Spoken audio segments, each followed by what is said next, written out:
Welcome to Indus Special. I'm Ejaz Haider. Egypt's ousted president Mohamed Morsi passed away on June 17 during a court appearance after suffering a fatal heart attack.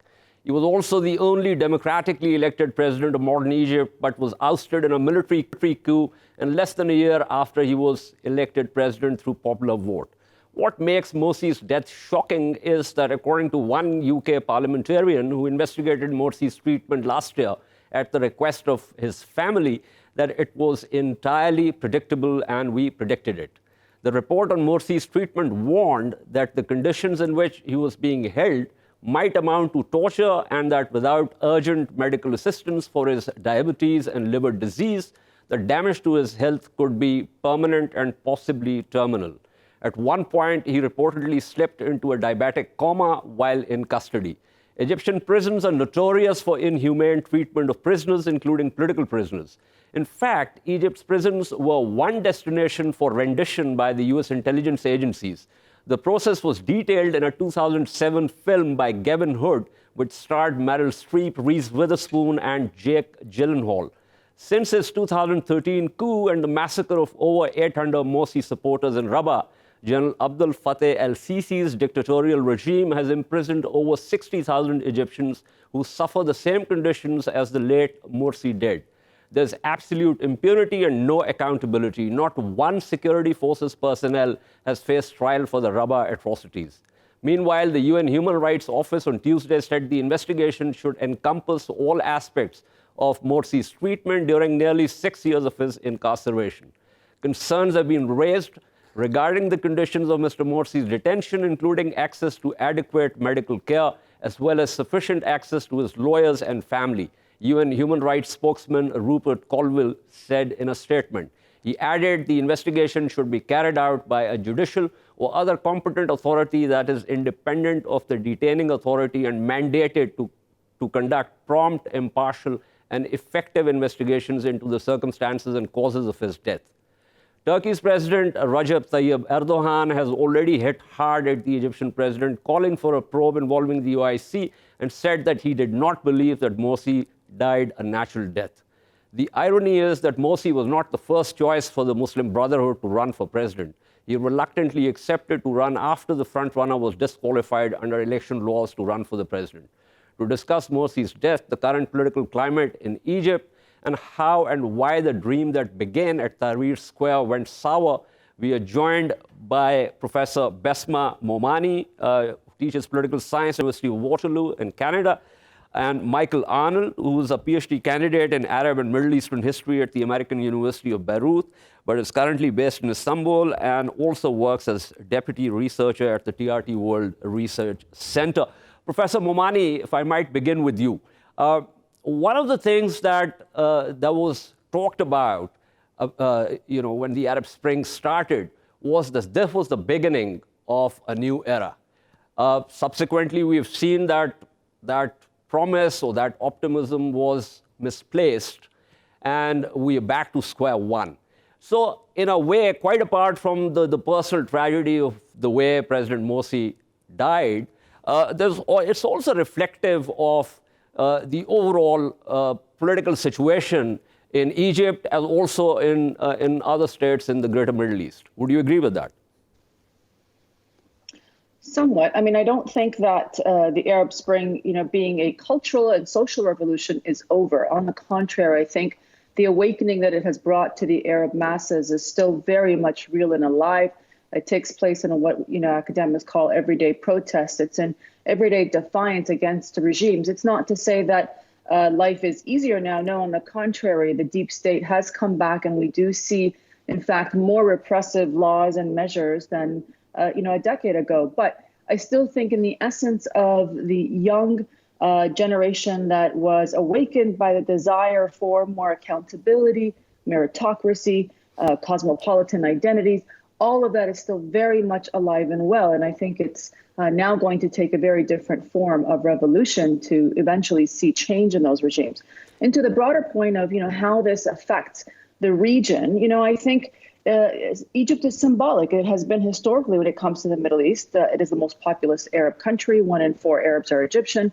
And so I think the fact that there was the death of the first democratically elected government is frankly causing a wider chill in the region. And regardless of one liked his policies, I certainly did not like the policies of the Muslim Brotherhood. The reality is it's still a very sad tale about how this all ended, and frankly, how the experience of may have changed, I think, the broader discourse throughout the region into a negative way. Well, years ago, the late Nazir Ayubi wrote that big book called Overstating the Arab State, in which one of the things that he talked about was the fact that the Arab states are not strong, they're hard states, and some of them are ultra-hard states. And obviously, his thesis was that these are the states that cannot really, they do not have the ability to create those social and constitutional compacts within the states, and therefore they have to resort to repression. What we have seen, for instance, and if I might just focus on Egypt, that, as I mentioned, the dream at the Tahrir Square, the first groundswell of protests against Mubarak's regime that led to a democratic vote, and then we see once again a military coup, and this time the repression is even worse. And while I agree with you that there are dissidents, there are dissident voices, there's a sense of cosmopolitanism and all of that, but there's no real capacity within to challenge that kind of repression. Yes, but I would also add that, I think where the generation of several decades ago at the time of Ayubi's writing may have wanted to expected the state to provide solutions to everyday problems. I think one of the things that the Arab Spring did was break the myth that, in fact, the Arab state, as you described, is one that is going to provide answers, solutions, jobs, etc. On the contrary, there's absolutely no faith in the apparatus. It is seen as an impediment in many ways to the prosperity of people. And so I think that's an important awakening. No longer are people thinking that the public sector, for example, is a panacea to their woes. On the contrary, it is hardly the most dynamic sector. It's hardly the place where there's ingenuity and innovation.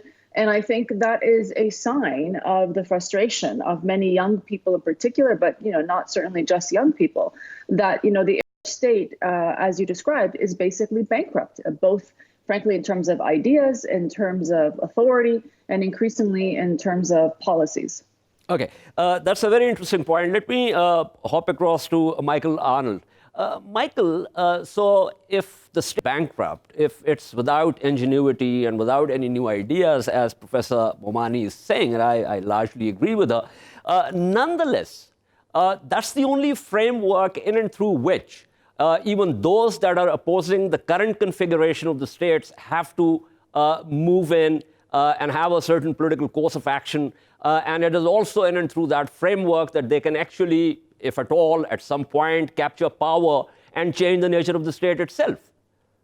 Of course. I mean, I don't think anyone's expecting that sort of long-term and deep political change will come through any other mechanism but the state. But however, I think Professor Momani speaks to the point that at the very least, even though perhaps we're seeing more oppressive states, particularly in Egypt, than we may have in the past, there has been an awakening of imagination at the very least, that possibilities outside of that public sector, as she put it, are possible. Now, whether or not there's the space to operate in that at this very moment today is, of course, questionable, especially in Egypt. But I think there is a key point to kind of understand that there's been an awakening that at least there are social possibilities outside of the state, whether it be for innovation, job creation, these sorts of things, but even intellectual development, social developments, etc. So I think that's despite all the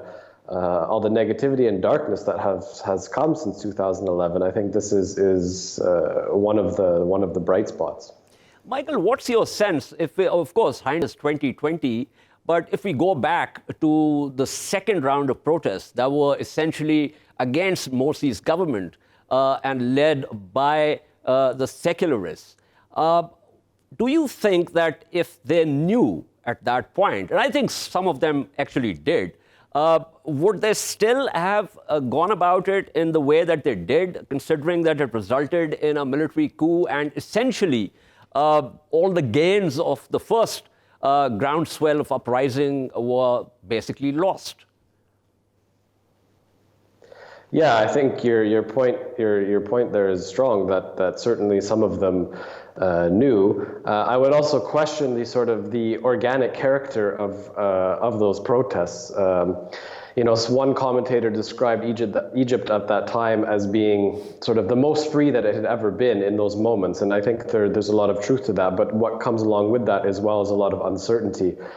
And I think, often in this discussion, the multiple hands, as we say, that were in the pot is often left out of the discussion. So, of course, there's multiple layers. We have the events going on in Egypt themselves. We have the political dynamics between the different groups which took part in the initial revolution against Mubarak. But we also clearly have influence coming from the outside. I mean, very early on, there were certain states in the Gulf region in particular, that did not look positively upon these developments. And sought to turn them back as best they could. And if there were also states in Europe that were doing this, of course, as well, right? The idea of having a Muslim Brotherhood figure being the president of the largest Arab country, whatever the reality that may have been, I mean, we only had a year to find out, so we didn't see much. Whatever that reality might have actually been, clearly caused a lot of concern in both certain Arab capitals and in the West. So that's a factor as well, that these demonstrations were not necessarily as organic as they may have initially been presented. Okay. Professor Momani, there's obviously a lot of pouring of the grief. There have been statements, as I said, from President Erdogan. Also, the UN has also asked for an independent probe. But do you think, given the geopolitical situation, given the fact that Sisi is very close to Washington, also Riyadh, that there's any possibility that such a probe could be held, or that justice could be provided to the late President Morsi's family? I don't think so. I mean, as you pointed out and alluded to, the geopolitical situation is one that I think there is in Washington and European capitals certainly as well. And of course, in the Gulf countries, which are really important patrons, this relative satisfaction with Sisi's performance in Egypt. And this would, I think, just obviously provide an imbalance to that situation. And eyes have frankly shifted away from Egypt. They've moved on to things going on in the Persian Gulf and other countries. And sadly, I think Egypt has generally dropped off the limelight. So what's happening in its domestic arena has tended to not get the kind of attention that it deserves. But I know I would point out that at the same time, I think that, Egypt itself as a society is really mixed on the legacy of Morsi. Certainly, I think we could point out that 50% of the population voted for him, but the numbers are probably more accurate that there's at least 25% of that was really kind of a protest vote against his competitor, Shafiq. And so I think there is not really a lot of support in the country for Morsi or for the Brotherhood. It's probably under 10%. But nevertheless, how this all ended and the sentiment, I think, amongst many of us analysts is it was a real shame that, had Morsi been able to finish his term, that would have done a lot of progress to, I think, in my humble opinion, eliminating the allure that the Muslim Brotherhood has to policy problems. But that was only possible if the succession principle had remained democratic. But that did not happen, so it becomes a counterfactual. But this is something very interesting with reference to Morsi's, popularity. Give me a sense of, if I were to use the principal contradiction framework, give me a sense of where the principal contradiction is. Is it between the conservatives and the secularists? In which case, if the army is towards the secularists, I would assume that it would not make any difference whether the system is democratic or whether it's run by a military dictator. But if the principal contradiction is between dictatorship and civil society, regardless of the ideological moorings or bent of everyone who forms civil society, then we are looking at a completely different situation. Where is the principal contradiction in Egypt? Well, that binary definitely doesn't work for Egypt. Egypt is overall conservative. I mean, even elements of the military are very much conservative, devout Muslims. So, really using those dynamics, there is no secular core in Egypt in any way. So I think that that's really not really going to apply here. It's more about, I think the Muslim Brotherhood is viewed as, and I'm going to be rude here a little bit, kind of like a cult, almost like a membership only, that they had their own particular agenda that wasn't in the broader interest of Egyptian society. And in fact, they were just trying to really line the pockets of their own. And so I think that is something that is shared even amongst many devout Muslims who were not a part of the club, were not a part of the Muslim Brotherhood. And I think that this resentment of sort of this us versus them that is also takes on in some circles in a nationalist narrative, that somehow the Muslim Brotherhood weren't nationalists, which I disagree with. But nevertheless, that dichotomy is an important one that I think explains why there's an uneasiness with this overall approach. They'd much rather look at the Muslim Brotherhood not as a religious organization in that way, but really more as an in-group that does not want to share the spoils of the state, does not want to share in the prosperity of the state with other Egyptians. But finally, give me a sense of, if we go back to 2012, Morsi's government played a very interesting and very positive role with reference to the ceasefire between Hamas and Israel. And this was something that at that time, if I remember correctly, most people did not really, given the Brotherhood's ideological bent, didn't think was going to happen, but it did. So they were looking at the geopolitical questions in a progressive way. I agree, and I think that's gotten not enough, attention. Certainly I think the narrative and almost the propaganda of the Sisi government afterwards has been that somehow, the Muslim Brotherhood was about to quite literally sell the Sinai to Hamas, which is a continued myth and frankly rumor that I think generates a lot of scores and points for the regime, but certainly not based on any fact. Yeah, they were, I think, quite good at managing the geopolitical situation of the time. They brokered that ceasefire, as you noted. They didn't start any major wars. They certainly did not, do anything out of the ordinary when it came to international policy, which was really, I think, refreshing for many of us who study the region, because it allowed us to say, look, if you give the Muslim Brotherhood a chance to govern, there can be a moderating effect to their policies. And that's what at the end of the day we want to see. But the overthrow made them into martyrs, and now, frankly, have made them probably less moderate and less centrist in the long run. Absolutely. Thank you for your insights, Professor Bessma Momani was speaking with us. Michael Arnold, let me take that issue of the principal contradiction back to you.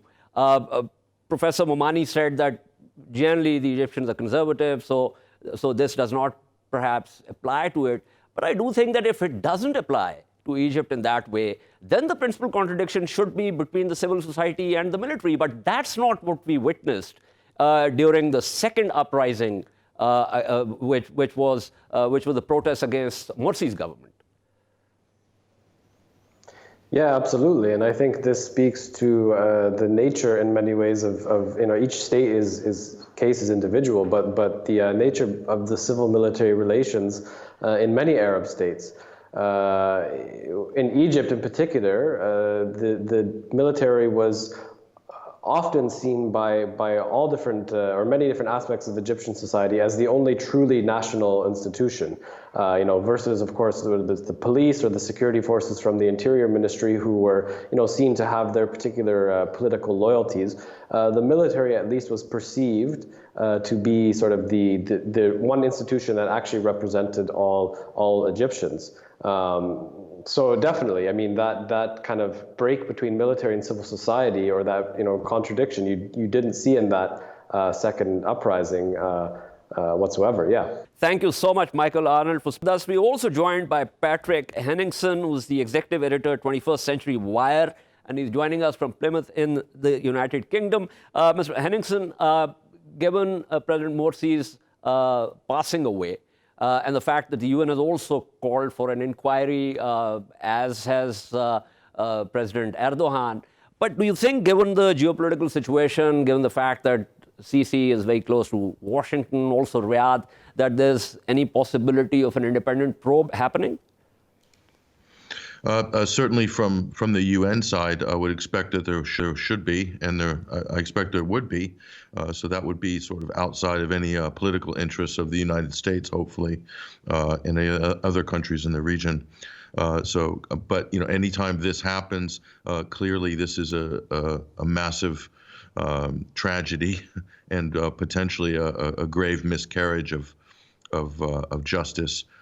And just a woeful neglect on the part of the Egyptian government and the Egyptian authorities. And but this isn't the first time this has happened around the world, so there is some precedent to this. We can take other examples throughout history and look at them as a sort of a guide in this case.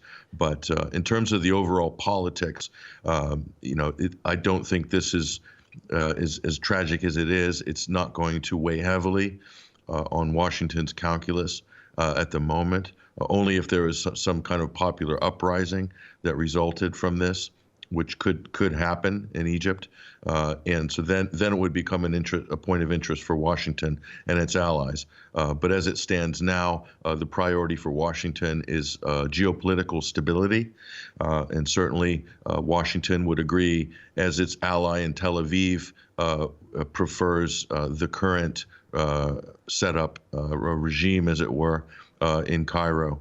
Than anything that came before it. So this suits both of those countries' security interests at the moment. So that's where their support is going to be, with the status quo right now, as they see very secure, very stable, but not ideal, obviously, for Egypt, for the people. If their aspirations are liberal democratic reforms, that's not really on offer with this current setup. But what governs Egypt's destiny? Is it liberal democratic desires and reforms, or is it geopolitical stability? Does Egypt have the ability to project those sort of interests, or those, whatever their attributes are, or are they completely dependent on institutions like the IMF, like the United States, or completely contained by their neighbors like Israel? Well, President Trump has, I think, more than once indicated to us and to the rest of the world that he is really interested in promoting democracy, human rights, and the rest of it. He's essentially about geopolitical stability. I mean, that's also happened before, during the Cold War. But give me a sense of, so if we go back to the uprising in Tahrir Square, and if you recall the sentiments at that time, the promise, the dream, and it did at that point, culminated in Mubarak's abdication, a democratic vote. But then we saw that that promise did not really last. And there was another groundswell, this time against Morsi's government. And those people, secularists, or those who weren't particularly enamored of the Brotherhood government, do you think if they had known at that time that those protests would result in a very repressive military regime, that they would have rethought what they were doing, or given Morsi time to finish his term, or try and have some kind of political dialogue with him instead of taking to the streets? I mean, I know this is like hindsight 2020, but what is your sense? The Muslim Brotherhood as an existential threat, the political arm of the Muslim Brotherhood in Egypt as a potential existential threat to their regimes and their well-being. So they backed that counter-uprising heavily. They poured a lot of money into it. They provided a lot of public relations, a lot of marketing, and so forth. There was a whole campaign that led up to that, online and in print and all over the media, to try to bring those millions of people out on the street that came out in numbers that exceeded even the first, in some cases, the first Arab Spring street protests in the winter of 2011. So the question is, what do you consider? What is a success for Egypt in terms of the Arab Spring here?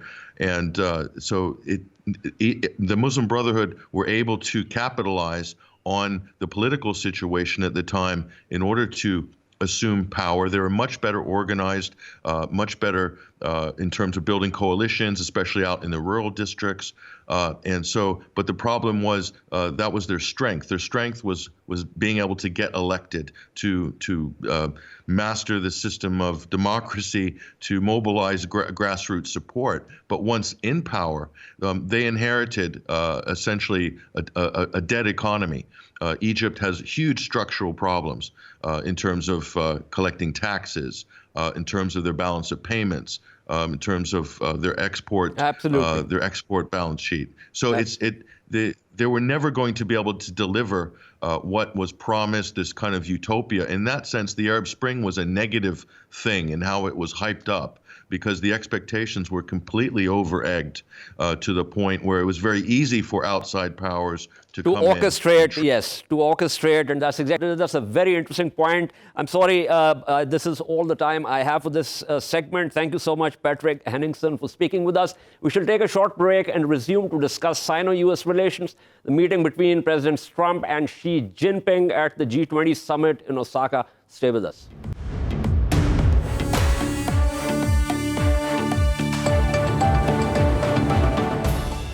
Welcome back to Indus Special. The US President Donald Trump tweeted Tuesday to say that he and his Chinese counterpart Xi Jinping would meet next week at the G20 summit in Japan, adding that trade talks with China would resume before the meeting.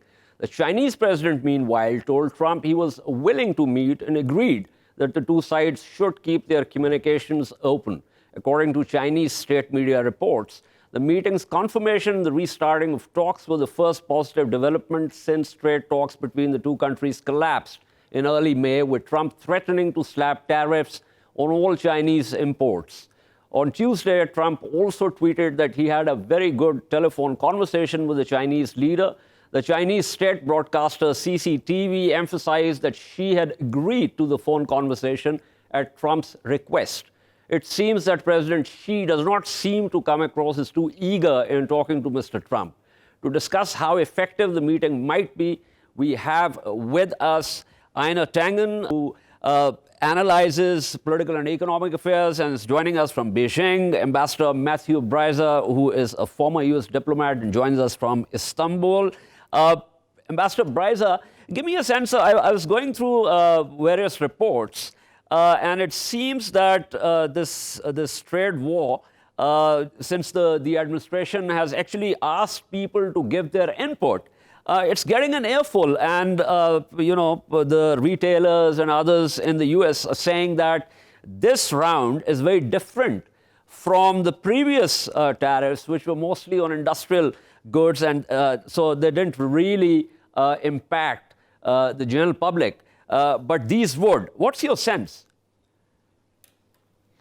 Yeah, well, this is a much broader application of tariffs. I mean, to a broader, as you said, set of goods. And American business associations have been coming out like the Chamber of Commerce, saying, while on the one hand, we would very much like to see China be convinced or even compelled to behave our companies more fairly, we are worried about the impact of tariffs on our own businesses. And so when you apply tariffs at this higher rate and across so many more goods, it's a tax that's being applied largely on American consumers. So people are complaining about that. That's true. Now, President Trump, though, looks at it in a different way. He also believes that the exporters from China will be forced to drop their prices a bit as well to meet the lower prices, or to still maintain their market share in the United States. Okay, so there's a report commissioned by the National Retail Federation, and according to this report, the American consumers would pay an additional $4.4 billion a year for clothing, about $2.5 billion more for shoes, and $1.6 billion more for household appliances. This does seem to me like a burden that gets shifted to the people themselves, and this is essentially Trump's own constituency. Yeah, exactly. That's the point one of the points I was trying to make a minute ago. Precisely, tariffs the cost of them end up largely being passed on to the consumer. So the tariffs imposed by the U.S. government become a tax on paid by the U.S. consumer. And yeah, that's not popular. No, we're starting to get into the pre-election mood here. Believe it or not, the next presidential election is in 2020. And the campaigns are really heating up on the Democratic side. So President Trump doesn't want to alienate too many American consumers. But that said, I think his approach generally to negotiating trade agreements or any agreement is to keep the other side confused, flatter the main leader, in this case Xi Jinping, but at the same time apply threats and then pull them back and apply them again and look like you're the one or he's the one who's going to come in and save the day through his magical ability to connect with the top leader. So he has to keep the threats, though, in play.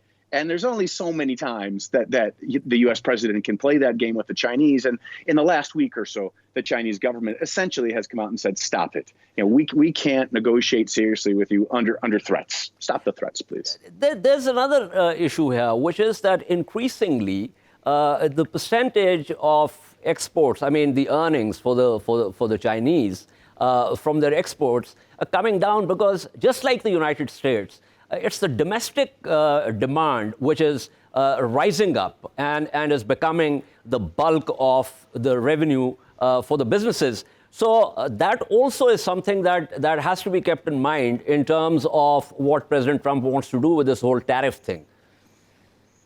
Yeah, well, and that's a very good development, by the way, I think, for the world if China's own consumer market becomes the major driver of the Chinese economy.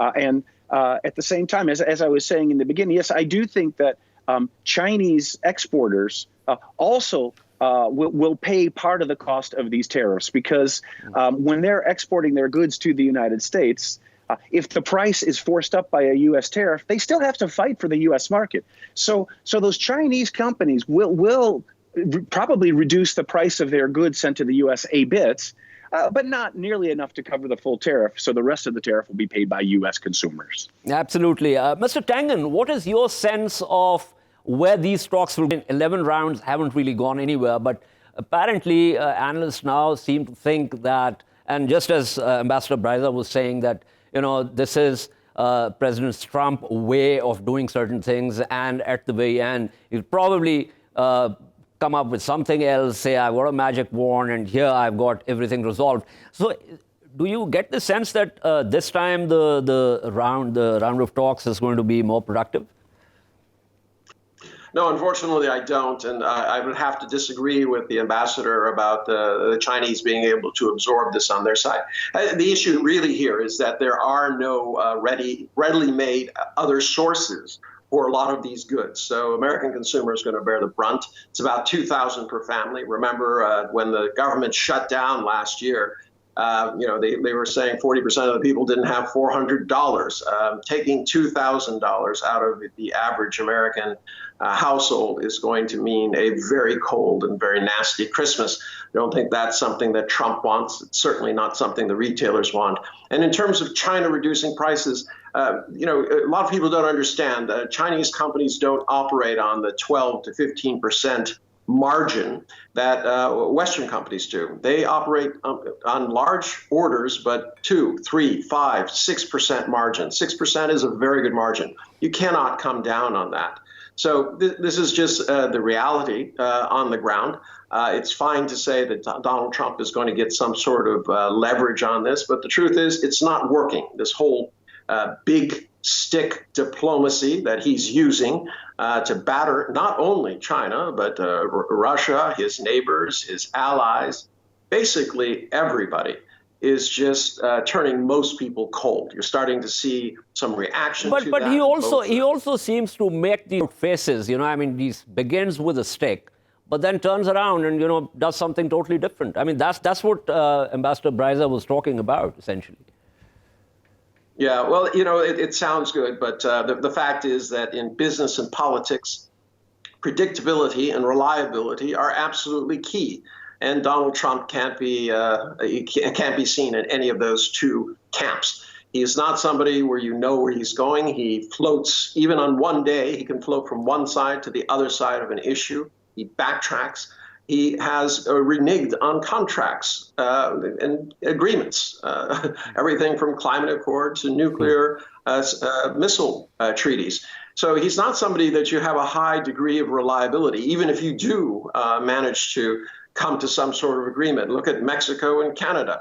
They're still trying to figure out what it meant to ratify this deal, which is still not finished yet, as they're still under these enormous pressures over aluminum and steel and threats by Donald Trump to do more unless he gets his way. This is killing American soft diplomacy.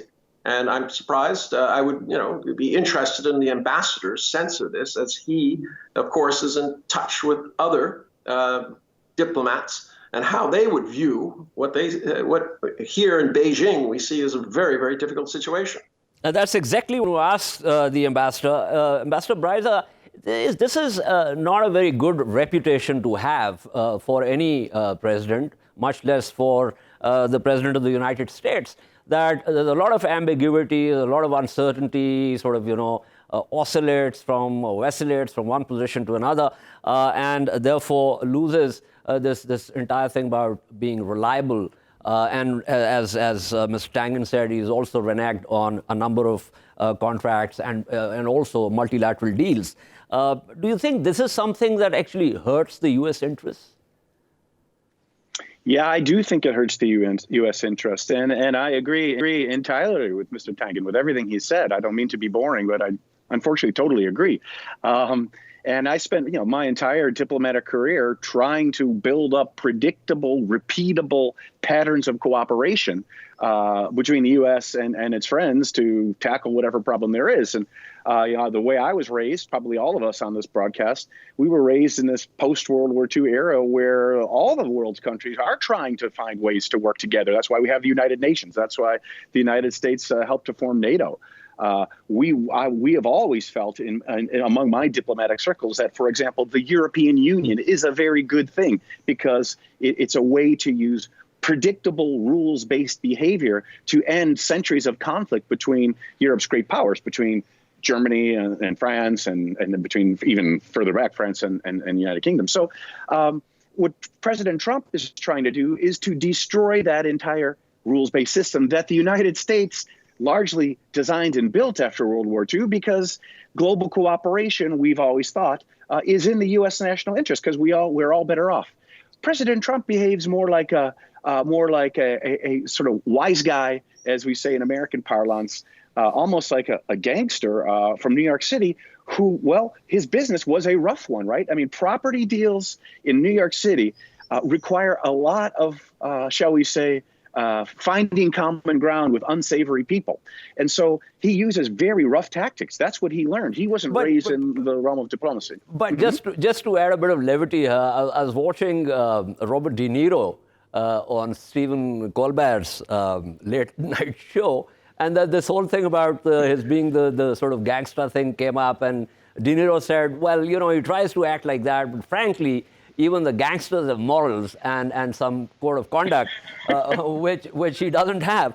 But thank you so much, Ambassador Bryza, for being with me and for your insights. Mr. Tang, back to you. Give me a sense, did I hear you right in your first intervention that you're not particularly optimistic about the upcoming round of talks? Or do you think something positive could come out of this, especially if the stick suddenly vanishes and President Trump comes up with something totally different? Well, right now, the best that could be hoped for is that it is a repeat of Argentina. And basically what you have is some meeting that results in a temporary truce, at least. This cannot be remedied quickly. I mean, there has been no preparation. A phone call between Lighthizer and Mr. Hur is not. But hold on. I mean, as far as the technicalities are concerned, so there have been 11 rounds, and the Sherpas have already worked on the technicalities part of it. It's just President Trump's sort of, insistence on certain things that are keeping things from moving in the right direction. Yes, but let's look at what those things are. He wants to dictate in Washington what is in the Constitution of China. That is not going to happen. I'm sorry. It's not going to happen, and it shouldn't happen for any country. So, based on that, there's really nowhere going forward. Now, some people believe that he's using this as a kind of delay tactic, that for him, politically, it would be best if there was an agreement just shortly before the election, because he would get a massive boost in his favorability ratings, popularity, and also the markets would go wild.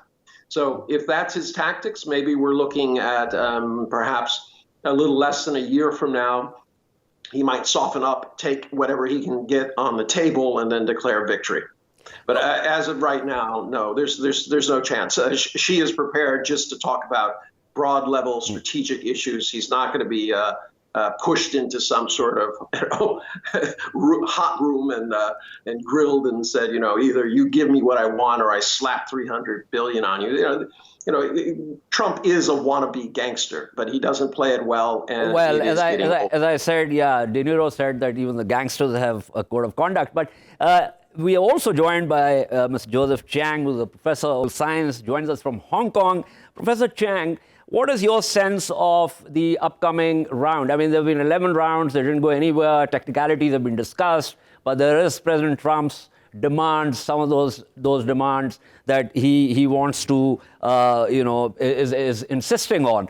Do you think this meeting, this round would be any more positive than the previous ones?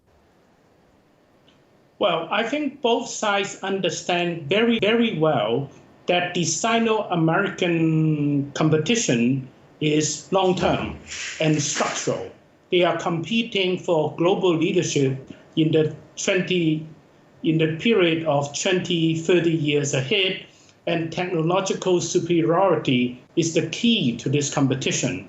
But at the same time, I think they are ready for some kind of temporary intermediate trade agreement to avoid very damaging mutual all-out trade war. So it is possible that a kind of intermediate trade agreement can be reached.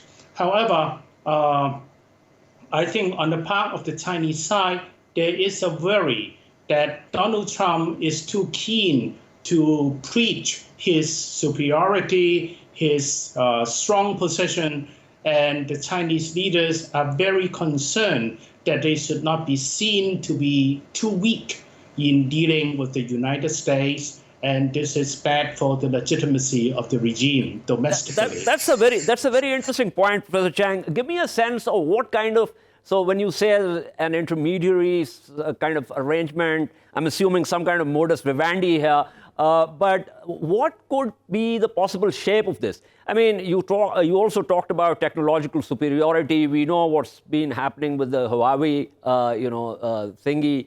And the fact that that's a point where the Americans are really very concerned with China's leadership. So what could be the possible shape of this interim or intermediary arrangement or some kind of understanding? Well, the agreement was more or less shaped and agreed upon round about May.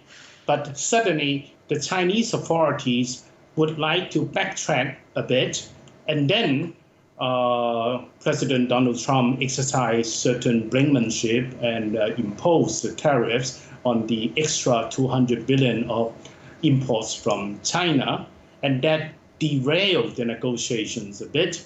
Now, both leaders have talked over the phone, and because of this engagement, I think the experts, the ministers, Vice Premier Liu He on the part of Beijing, and Stephen Mnuchin on the part of Washington, D.C., are now renewing negotiations. So hopefully the meeting at the G20 summit between the two leaders will give a push, will set the foundation for the continuation of the agreement, which is going to be quite complicated.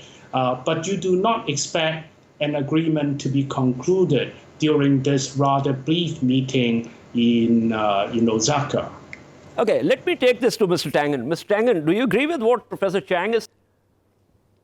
Not entirely. I do think that Trump likes a grand gesture, that it suits him to go to these meetings, meet with individuals, and then say, oh, listen, I'm out of the goodness of my heart, out of the strength of our relationship, I'm going to put things on hold. I won't put the $300 billion on because we had such a nice chat and, you sent me a love letter or something like this. So I think that there's a good chance that will happen. He's made his point. He realizes that China is not going to budge on these issues. They're not going to change their economy. They're certainly not going to be inserting verbiage into their constitution that changes the way that their government works, nor are they going to allow U.S. monitors to come in and act as some sort of police force to enforce that. And those are the real issues that are on the table right now. China had agreed to say, look, we'll step up our buying, we'll help you with your stated goal, which is this idea about deficits. But everything else in terms of the sovereignty issues, that's off the table. Absolutely. Thank you so much, Mr. Einar Tangen, for being with us. Professor Chang, quickly before I wrap up, one of the things that we are witnessing is that China's exports are increasingly less percentage of its revenue compared to the rising percentage of revenues for Chinese companies as far as domestic consumption is concerned. Do you think that is also something that helps to lessen the impact of any trade war if it goes any further in terms of tariffs and the rest of it? Not exactly. This is certainly part of the long-term strategy on the part of China to rely less on exports and more on domestic consumption as the foundation for sustainable economic growth. But in terms of high-tech, China still needs markets in order to have the market share, the power to shape the discourse on the regulations of the high-tech market, especially in the 5G area. So this is certainly one area that China will try to improve continuously in the coming years. Absolutely. Thank you so much, Professor Joseph Chang, speaking with us on what the possible shape of an interim agreement could be. This is all for today from Indus Special. We shall see you tomorrow. Until then, it's goodbye.